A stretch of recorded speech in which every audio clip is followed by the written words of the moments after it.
Frente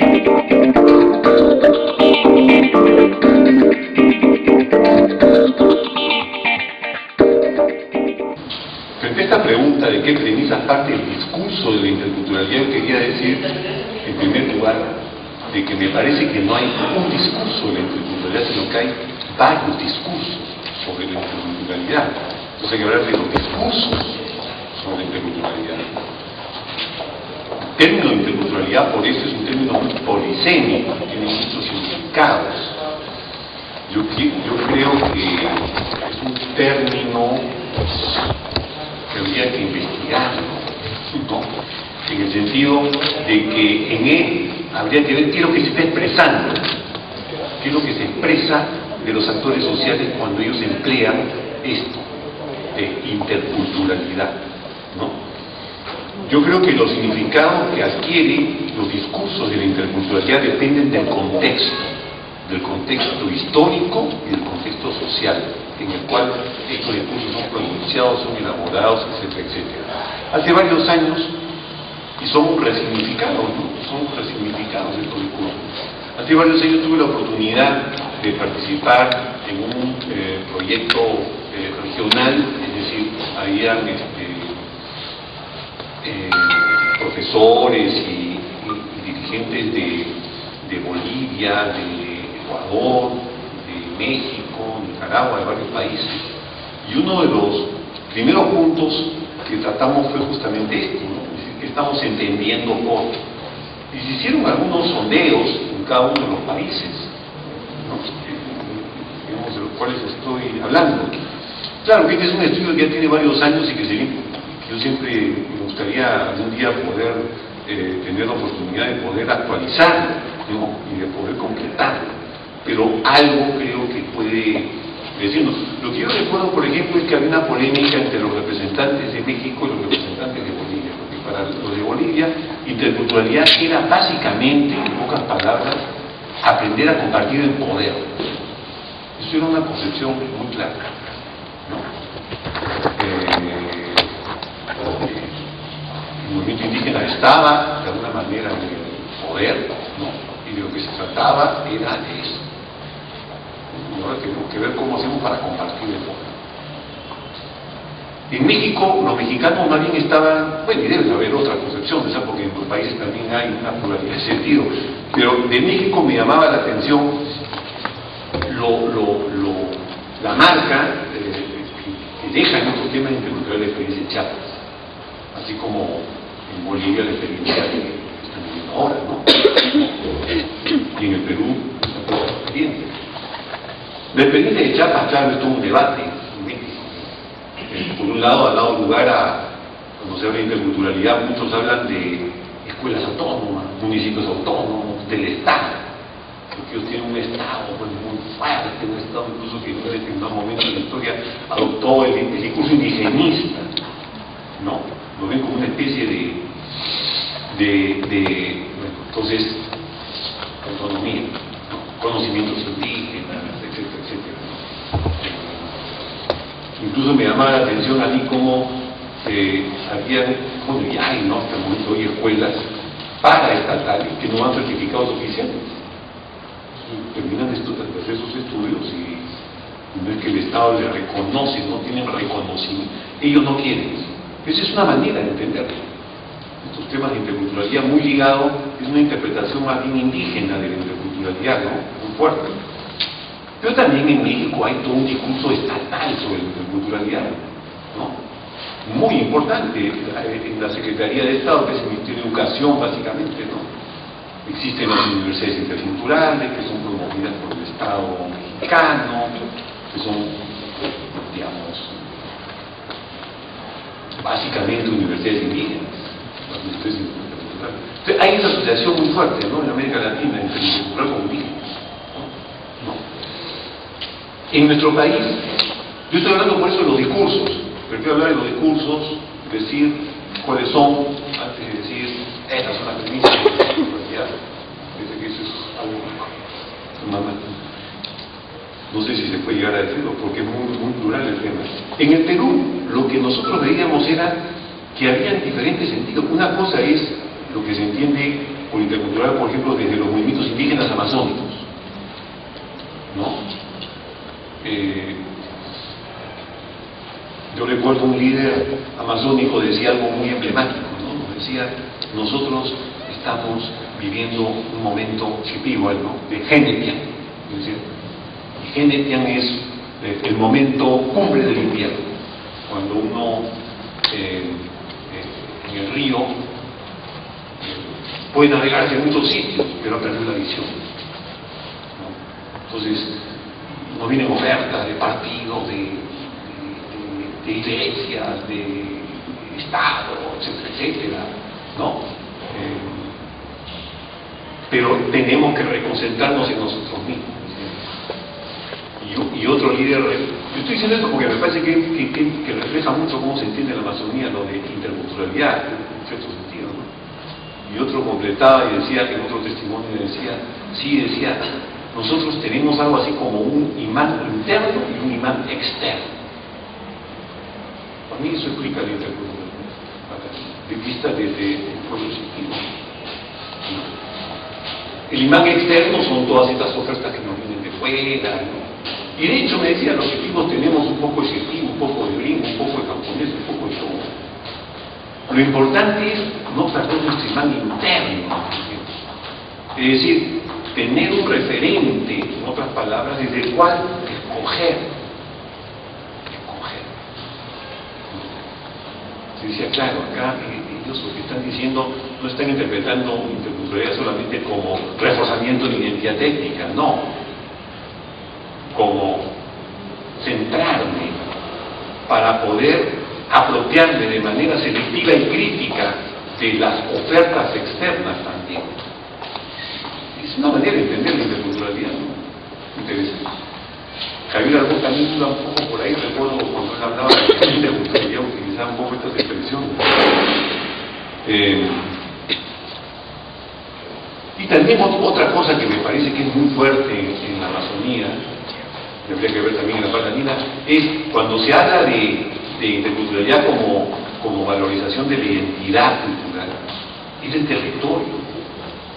O sea, la identidad es una identidad territorializada, no es algo diferente. Y no hay toda una concepción del territorio, ustedes conocen que es muy distinta a esta del suelo y del subsuelo que se aplican, ¿no?, mecánicamente en estos lugares con tantos compromisos, ¿no? Por eso, claro, en este momento, pues, la interculturalidad pasa por la tierra, ¿no? Pasa por el tema del territorio en nuestro país, no es algo externo. También, no solo, pero también, esto es muy importante, creo. En fin, por otro lado, en la Amazonía no es que todos tengan el mismo discurso sobre la interculturalidad, porque es una cosa es el discurso de la interculturalidad de los chitivos, y otra cosa es el de los guajún, distinto también, no se puede generalizar. Estoy recalcando algunos matices, pero este es todo un terreno que hay que explorar, importante, ¿no? Bueno, ahora, desde el Estado, desde la academia, hay estos discursos. Desde el Estado, por ejemplo, el sector de educación es el sector que más ha trabajado estos temas de interculturalidad. Tiene una dirección general de educación intercultural y rural. Bueno, hay toda una historia por qué se metió educación rural con educación rural bilingüe, ¿no? Pero yo siempre le digo a mis colegas del Instituto de Educación, oye, el problema de interculturalidad no está concentrado en la zona rural, ¿no? No como desconocer las grandes migraciones internas del siglo XX, en las ciudades, ahí está la interculturalidad, ahí está la educación intercultural también ahí. Sí, me dice, pero hay que priorizar. Claro. Pero en el sector de educación, yo lo que veo ahora es que durante mucho tiempo hubo esta concepción utópica de la interculturalidad, ¿no? Entonces era el diálogo intercultural, y los profesores vivían atormentados con la idea cómo aterrizo el diálogo intercultural en el aula. Ese era el tema, y muchas veces el aterrizaje de este concepto terminaba cuando era, recuerdan ustedes, era ese transversal, era uno de los 8 ejes transversales del currículum.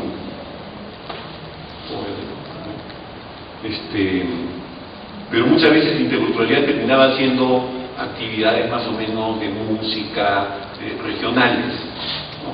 Con los niños, recuperación del folclore.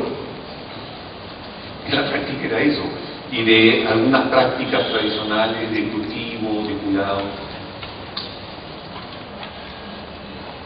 Ahora yo creo que ha habido un giro en los últimos años en el sector de educación. Ahora más bien lo que se entiende como interculturalidad es frente a la violencia simbólica que hay en la sociedad. Lo voy a resumir, lo que hay que hacer es afirmación intracultural para que las personas estén preparadas para un diálogo intercultural en condiciones de equidad, aunque normalmente siempre nos quedamos en el primer paso.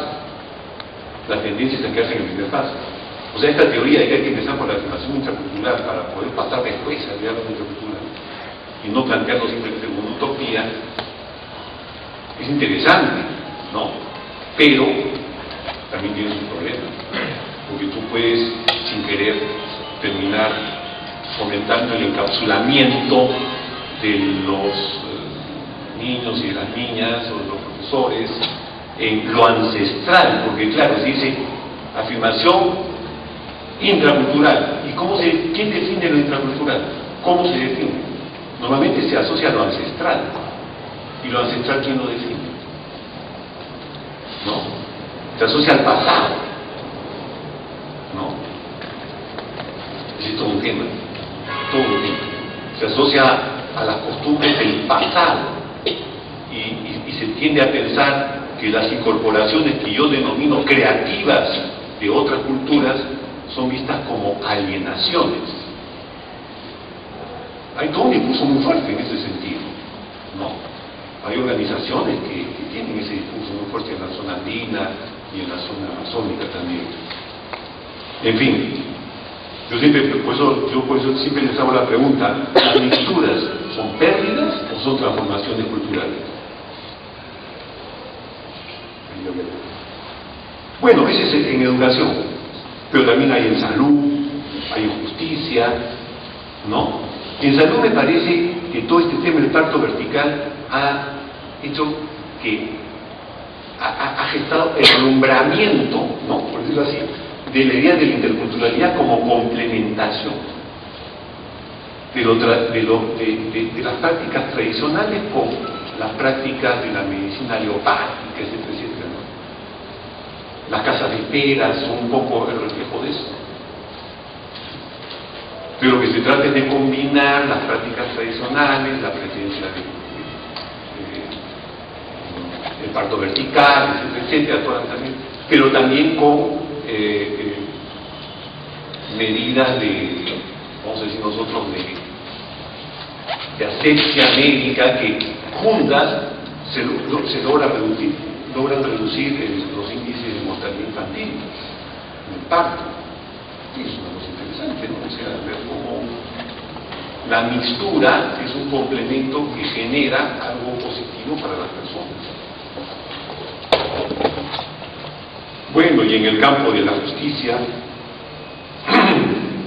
es interesante, en justicia, en el Poder Judicial están promoviendo la idea de justicia intercultural como generar mecanismos de coordinación, intercultural como coordinación entre la justicia comunal y la justicia estatal. Hay todo un tema también que se está desarrollando interesante, que es distinto. Coordinación es una cosa, complementación es otra, afirmación intracultural es otra. O sea, hay muchas maneras de entender esto de la interculturalidad y uno terminamos presente. Y desde el Ministerio de Cultura, bueno, yo les dejo la palabra a ustedes, yo no puedo hablar con ustedes. Pero me parece, tengo la impresión que el discurso que ha salido, voy a dar mi impresión nomás, ¿no? Es un discurso más abierto que el que yo percibo ahora que hay en el Ministerio de Educación. Porque el tema del racismo, el tema de la discriminación son temas del Viceministerio de Culturalidad, no son temas del Ministerio de Educación. Qué curioso. Porque para que sean temas del Ministerio de Educación, el tema de interculturalidad tendría que estar en la EBR y no solo en la ED. Pero no hay nada de interculturalidad en la EDR. Ha quedado